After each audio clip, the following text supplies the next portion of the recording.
Awesome. There's no doubt that COVID-19, also known as coronavirus, has affected many people around the world. The World Health Organization even states that, quote, anyone can get sick with COVID-19 and become seriously ill or die at any age, end quote.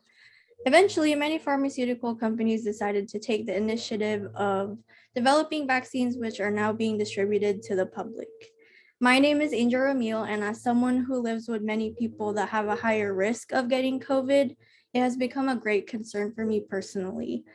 Luckily, none of my family in the US contracted the virus, and we are all currently vaccinated.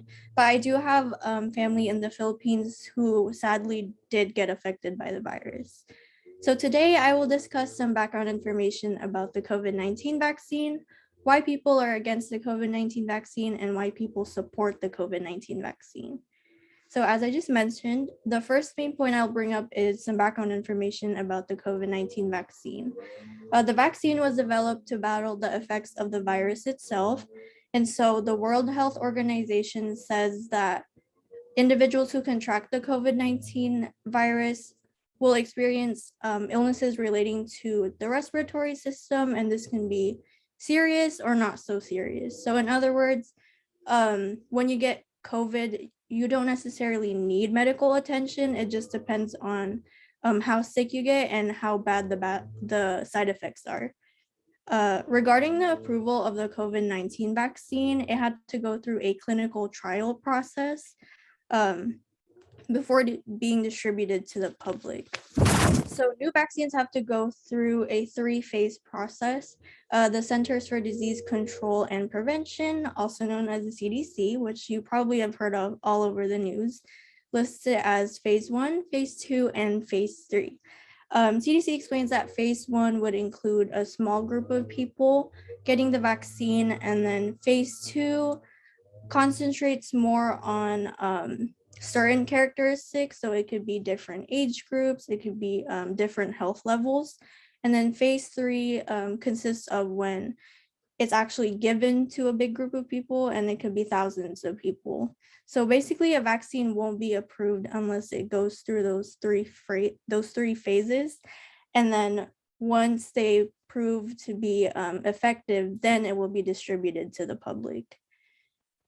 Now that we discussed some background information, I'll start talking about why people are against the vaccine. So once again, the second main point is why people are against the COVID-19 vaccine. Many people choose not to get vaccinated due to previous bad experiences that they had with the medical system. So this can include death. Sarah Cliff in the New York Times article quoted Lucy Kalasova, who is a sociology assistant professor at UC Riverside. And so she expresses how the media spreads information saying that the COVID-19 vaccine is free, but people have a hard time believing it because of previous medical deaths that they had in the past. And then it sort of created that mistrust around the medical system. And of course, financial struggles is an issue that everyone tends to avoid. I know my family does. Since people don't want any more debt, they choose not to take that risk of getting the vaccine because they believe that they're going to end up getting charged regardless.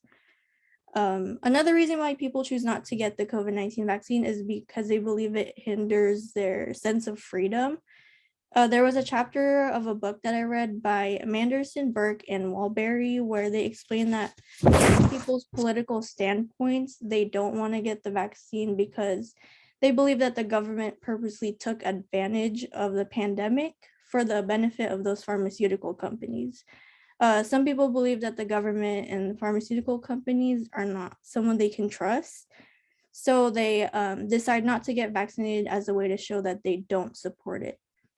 Now that I discussed why people don't support the vaccine, I'll move on and talk about why people support the COVID-19 vaccine. So the third main point I will be talking about once again is why people support the COVID-19 vaccine. And one reason is that many people have personally experienced the effects of COVID through their loved ones. Another person from the New York Times named Jack Healy mentioned how family members are starting to share their stories relating to COVID, on behalf of their family members who were not able to. Hailey specifically talked about a woman named Kimberly Jones who had a daughter that died from a really bad asthma attack after having it for 3 months.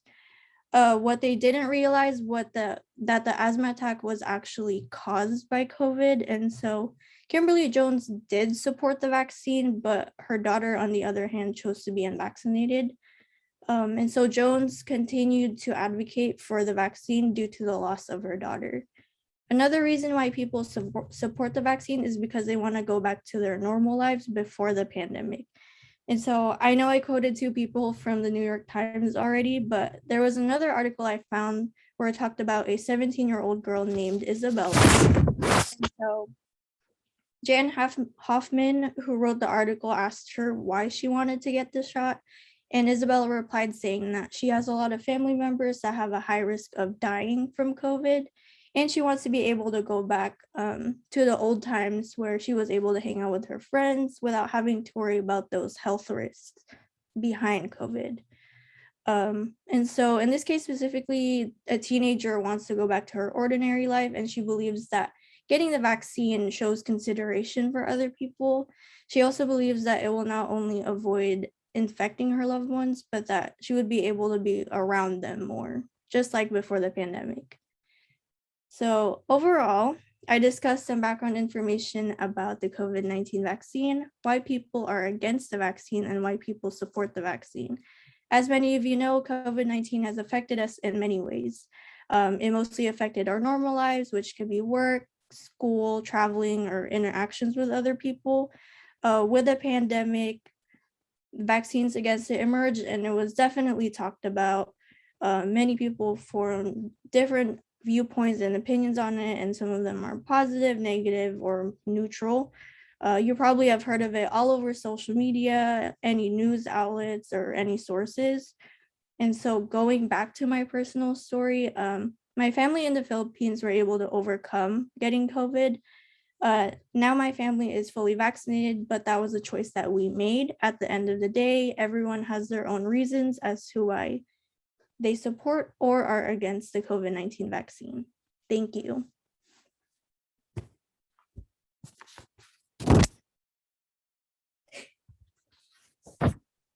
All right, I guess I am up next. Okay, so according to the Western Journal of Nursing Research, vet Susan Phillips says that more than 85% of people say that their pets equal their family members and are a part of the family now. Surprisingly, this topic is a new area of study within the last 20 years, which, like what? Like we all have pets, right? Well, maybe not, but I'm a crier. I cry when I'm sad, I cry when I'm happy, angry, stressed. But when my boyfriend's dog sees me cry, or he almost senses like my feelings shift, he'll cry as well. He'll sit there and cry at me. He comes up and he licks my face, he throws himself on top of me, and he always makes me laugh. This is a great example of the human-animal bond. Today, I'm going to be discussing the pros, cons, and history of the human-animal bond. Farm animals have been domesticated since around 10,000 BC, but compassion pets like dogs and cats have only been around for 1,600 years. Ancient people valued the connection between animals and humans, but mainly to assist with survival, like hunger and physical healing and nourishment. Many spiritual traditions honor the animal forms to connect with the natural world. They would draw animal figures to bring rain, end famine, and tell stories. In fact, people in ancient Egypt would literally save up money, like a lot of money, to mummify their pets so that they can rejoin them in the afterlife. And for only about 40 years has this concept been around of the human-animal psychological bond. In 1983, the veterinarian Leo K. Bustard presented one of the first lectures promoting this bond.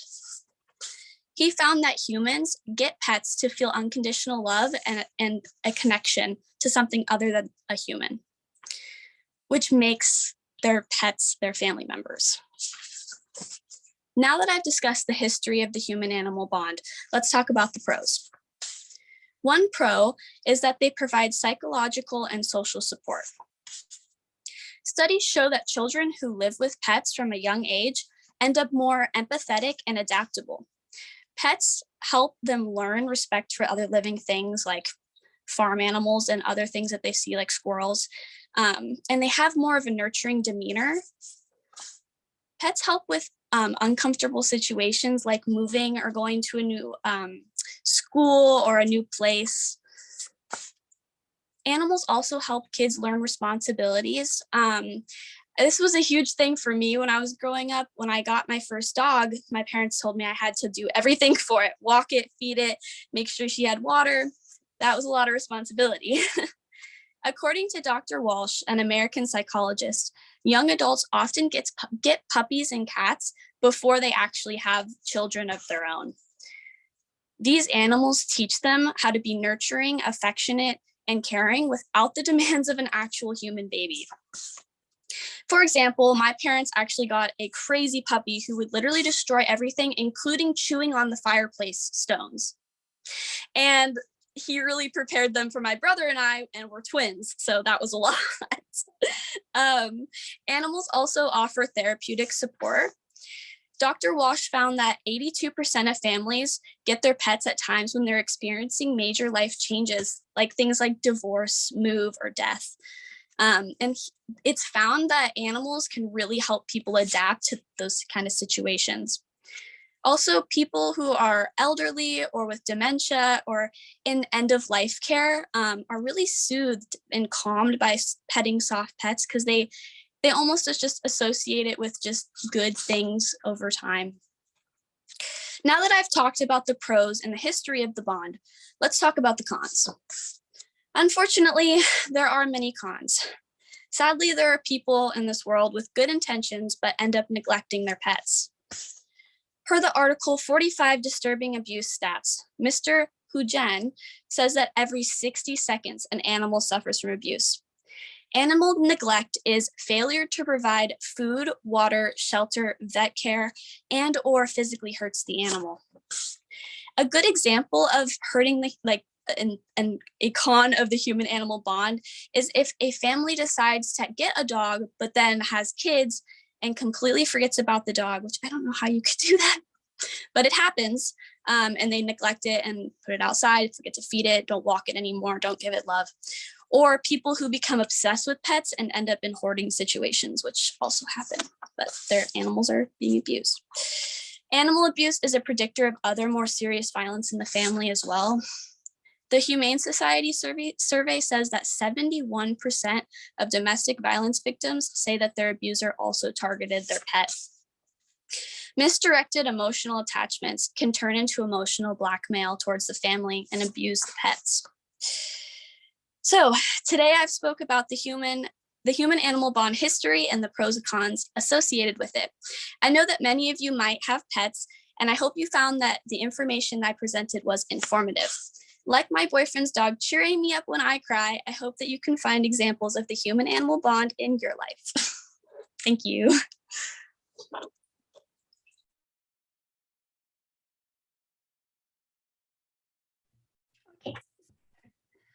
Okay, so with the outbreak of COVID-19 pandemic has spread across the newspaper and South in the US in general and the world in particular. A very interesting topic has come up along with the gun control. With the recent outbreak, a large amount of guns has been sold in a very short amount of time, and people are starting to worry if the laws in play will keep them safe. In the recent news headline, the New York Times stated that about 2 million guns were sold in the US as a virus fear spread in 2020. Over 200 years ago, the Constitution was a revolutionary document created by the founder of our country that served as a legal framework for the United States of America. Despite the best effort, there was still a conflict over the scope of that legal framework. In order to address this, they added the first 10 Amendment to the Constitution, otherwise known as the Bill of Rights. Over 200 years ago, the Bill of Rights guaranteed freedoms to citizens that the federal government could not infringe upon. These freedoms are still relevant more than 200 years later. Our country has grown into a different place. Do our laws need to change with them?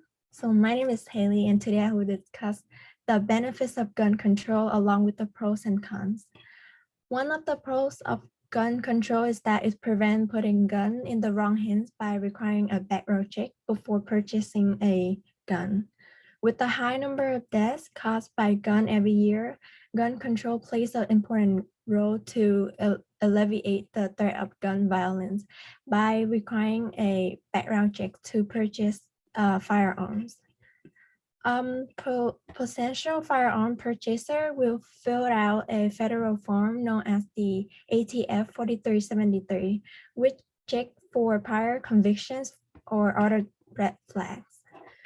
Through the research, according to the amendment to the 1968 Gun Control Act, in order for someone to obtain a federal firearm license, you are required to conduct a background checks before purchase by filling out a federal form known as ATF 43 and 73 that checks for the prior convictions and red flag by the NICS or a combination of NICS and the state agency informations. For example, a convicted felon tried to buy a gun with the intentions of revenge or conduct a hatred act. Doing a background checks on this person would prevent such a dangerous act being carried out and affecting our society. Now that I have discussed the pros of gun control, I will talk about the cons. One of the cons of gun control is that it violates the Second Amendment. Guns don't shoot people, people shoot people. The right to self-defense and the mean of defending oneself is a basic natural right that runs out of right to life. Owning a gun creates a sense of security. Just because you own a gun doesn't mean you are a criminal or breaking the law. It just means that you feel more protected about your well-being.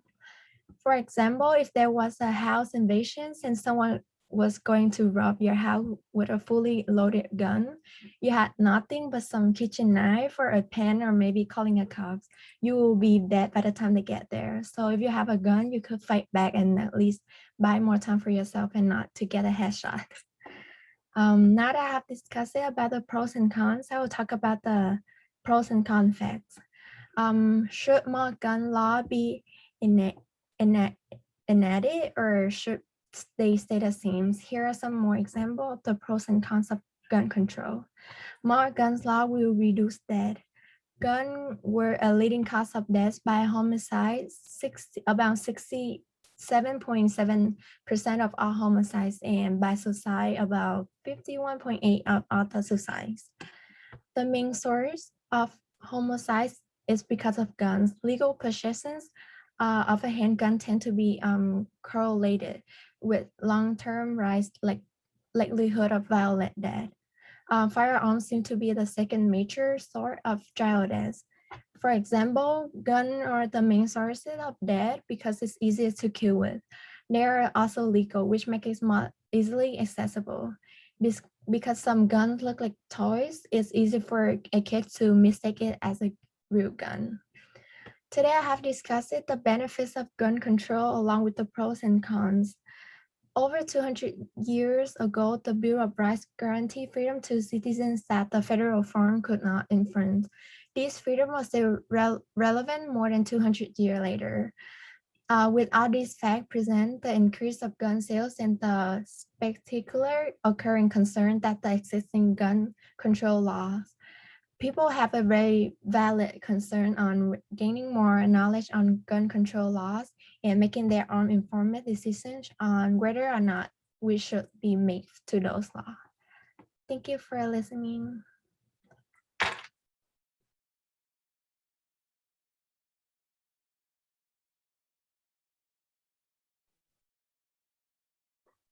Hello, guys. So Zakaria wrote in a Time article that 75% of all lands has been severely altered by humans and 60% has affected the marine environments. So having spent my childhood on an island for a few years, I saw the effects of climate change, but I was too young to understand what it all meant. But now I know why some of the beaches are filled with trash and why waves keep washing up with garbage on them. So today, I will discuss the impact of climate change that it has on land, sea, and how past policies has contributed to climate change.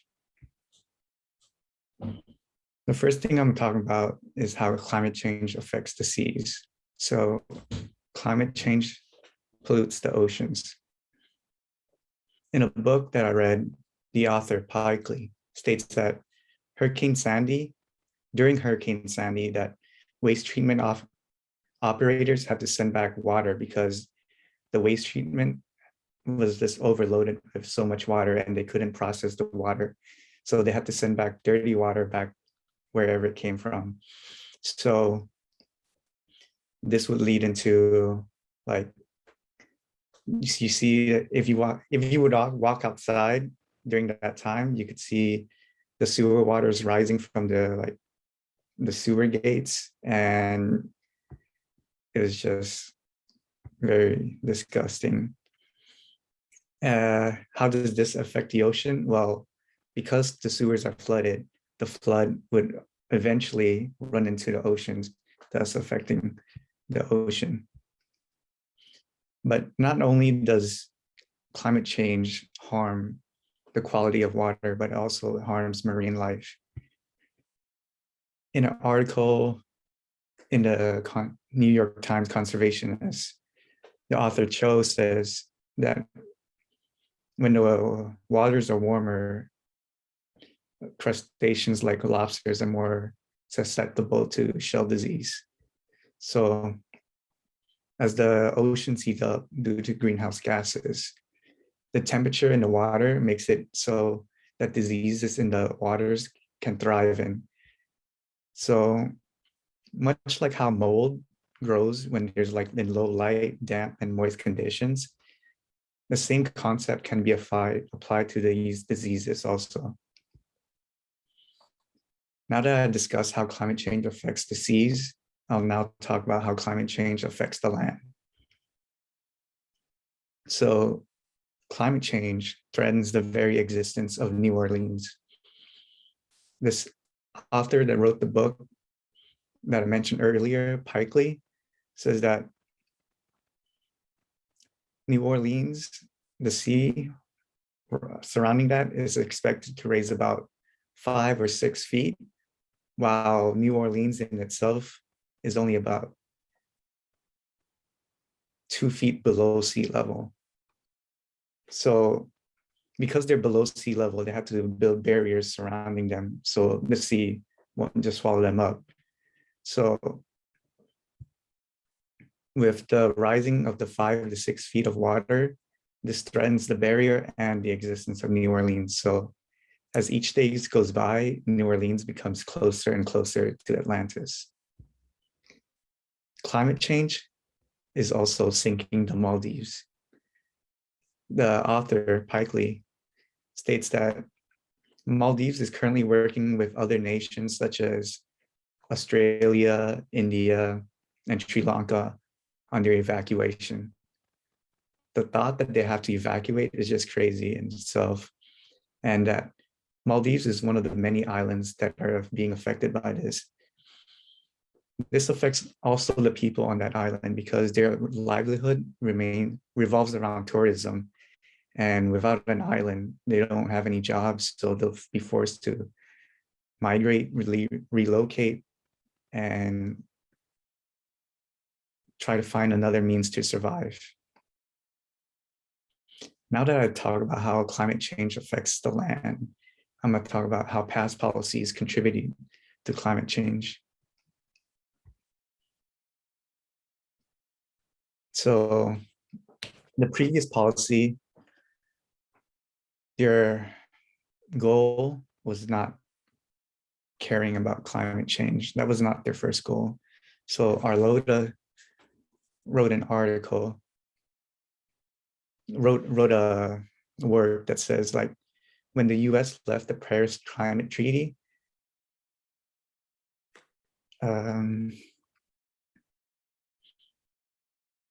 it will lead to the US emitting more pollutants and higher mitigation costs, meaning costs to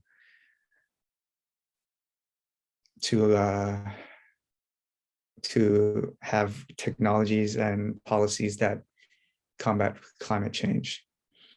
So with the US leaving the Paris Climate Treaty makes it so that they can disregard the agreements on the regulations that help stop climate change, such as greenhouse gases. They did this because they wanted to pursue profits rather than care about the environment. So this makes it so that there's less accountability of the US because they left, giving the policy makers to chase policies that benefit them rather than the world. So I just discussed about the impact of climate change that has on land, sea, and how past policies contribute to it. So even if people don't believe in climate change affects everyone, because whether it be financially, leisurely, mentally, or physically, climate change has a factor in all of that. Yeah. So now that I understand how climate change affects the environment, I want to raise awareness that more people would be more conscious of their actions that affect climate change, such as turning on the water, leaving on the lights, and small things like that can eventually lead up to big things. Thank you.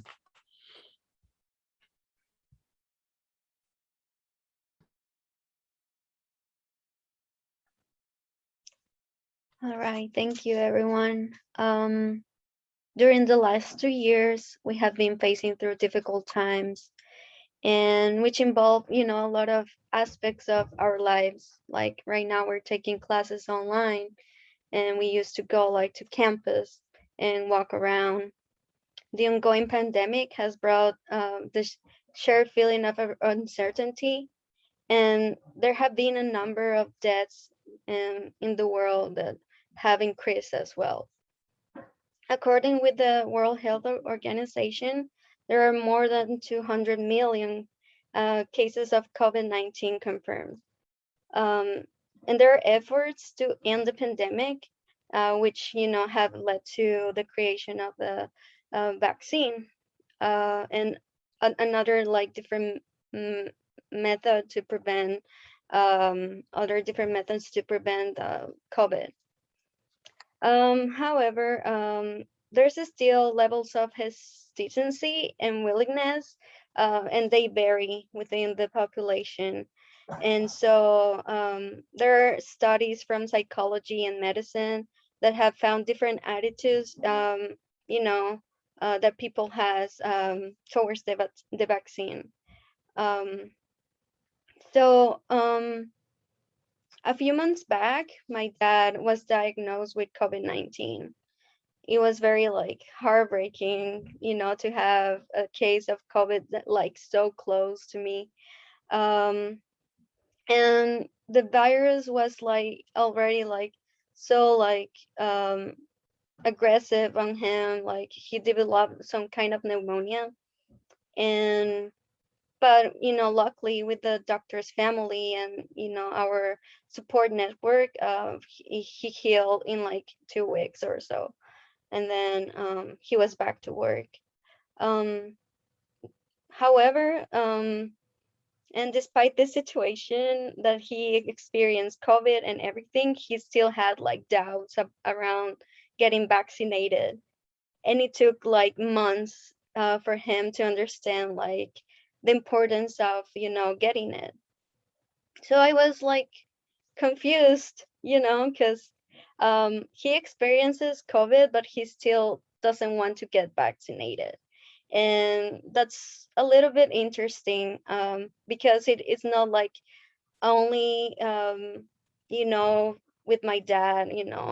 It's like studies have found that with the population as well, like in a broader scale of like larger groups of people. So, and why is that? So today I will inform you about the different social studies from psychology and medicine that explore the different attitudes towards the COVID-19 vaccine in the US. So, as I mentioned before, there are levels of hesitancy to get the COVID vaccine in the US. And the levels of hesitation, luckily they have decreased. According to an doctor uh, whose name is Bose, recent surveys have shown that the willingness from people in the US to get the vaccine increased from the 40% to the 75%, which is like, it increased like significantly. The recent studies have shown that the willingness to get the vaccine is strongly correlated with knowledge, the knowledge that the people have around scientific evidence and the how it works and everything, and also around COVID. The attitudes and practices. Attitudes, they include like points of view of different people that is also like um, they are the consequence of the knowledge that the people have, and then the practices are like very impacted by that. So the recent surveys have shown that at the beginning of the pandemic, people have they had concerns around the secondary effects of the vaccines, since it was like very unfamiliar and it was like very new. Despite of like they had been like experimented to say it somehow with this type of vaccines. But because the virus was new and the vaccine was new, it was like mistrust. And especially because of the the government, and we have heard this before, that the government has like different, how do I call it, like they give different information during during the pandemic. They have been given different information, and sometimes the population didn't know what to believe, you know because the media were saying, they were saying like, oh, this happens with the vaccine, now you need a booster, now this, and now it doesn't work. So people don't really have like a source that they can trust, and therefore there's mistrust. And the government, especially according, with this study. Um, but however, the willingness to get vaccinated has increased. So as people been informing about the risk and benefits of, COVID vaccines, also the willingness to get it has increased. So levels of hesitation were high at the beginning, and the experts argue that it's important to spread scientific evidence to avoid misinformation. So this study had about like 4,800 participants who were essential workers, and 22% of them were less likely to believe in the effectiveness of the vaccine. Some of the attitudes found in this study in that portion of the population reported negative feelings around effectiveness, mistrust, and things that I already mentioned. The evidence describes the importance of informing the population of how vaccines work, and like other measures to prevent COVID. Also, something interesting that they found is that people associate getting vaccinated with as a political act, because there are like political, ideas around the vaccine, and and this goes along with the mistrusting the current government, and the current administration. I will, talk about this in a little bit. So studies have been, as we heard, like studies have reported the willingness to get the vaccines is strongly related with knowledge, which influences attitudes, and at the same time, this takes people to practice to prevent the spread of COVID. Now we have this. Now that I discussed this, I would like to talk about some specific attitudes that studies have found in the population. So first of all, there's confusion around the recent launch of the vaccine boosters because people, they assume that if there's a booster, I mean, the vaccine doesn't really work. So why do I need a booster? According to Kohler, 54 of the people surveyed see the vaccine boosters positively, whereas the 45% find the boosters like confusing. So it's like almost like half of the population are with it, half are against it. So it's like it's interesting to be like that polarization within the population. Um, People who doesn't believe in the effectiveness of the vaccine have they have found that they have not had any contact with a seriously ill person, someone who has been like my dad, like who had pneumonia, who had to be at the hospital. And of course, unvaccinated individuals are more likely to be exposed to COVID-19 variants. Um, the experts conclude that there's like a big motivator to get the vaccine, and is to be is to experience it, of at least to have contact with someone who has experienced COVID or who has been hospitalized. So now getting vaccinated also has political beliefs. Sorry.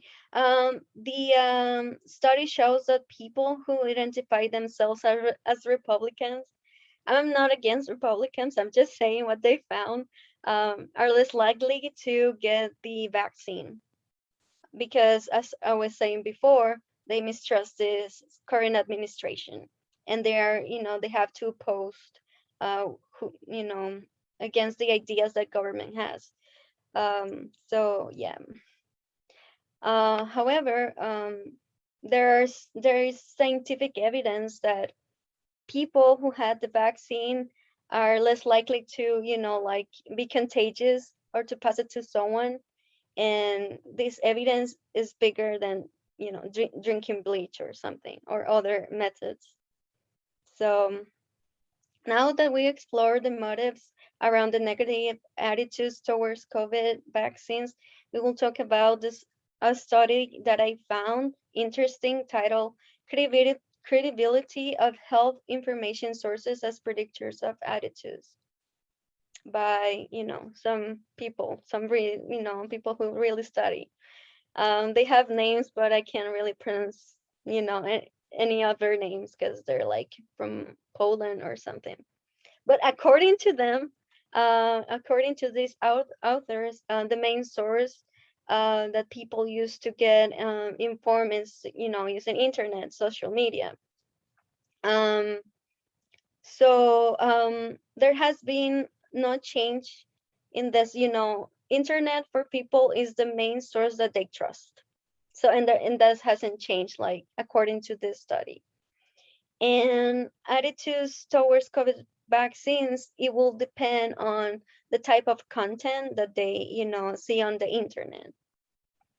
So that's why they say it's important to inform the population with a language that is easy, because sometimes there are like scientific concepts that we don't get because not everyone, is familiar with it. But they say it's important to spread information about the scientific evidence in a language that is not too complex to understand for, the population. and whoever is out there in the internet. And this will affect people's attitudes also towards the vaccine in a significant way. As I mentioned before, social media is taken as a source to get health information, which is, I know that we have to be partial in this speech, but it's interesting that it's the main source of health information. Many things can be said about COVID. Anyone out there in the internet can say like anything without any proof. And despite of the numerous medical evidence, there's still a skepticism. Credibility can be seen from different perspectives, because there are beliefs and there are like people have knowledge. So according to that, they're gonna believe or not in whatever they're consuming. So the hesitancy and the skepticism can include extreme religious beliefs, individualism, and conspiracy. There are a lot of YouTube videos around, on the internet talking about the vaccine and how the virus was created and so on and so forth. So, but they're not really like scientific sources. And yeah, so once again, this speech was about informing about recent studies that have been exploring the attitudes of the U.S. population towards the vaccine. So attitudes towards the vaccine depend on the view of the current world and how they led, you led the internet, other sources out there like mainstream media or whatever influence you on your attitudes and your actions. So getting back to the story I told you before about my dad, so guess what, now he's vaccinated and he's fully vaccinated, and this was a process of realization for him, because the unfamiliarity with every new thing, it scares people. Change scares people, but as long as we like get familiar and are aware of like my community, like why this works, what this doesn't work, we're gonna be one step closer to end the pandemic. So thank you.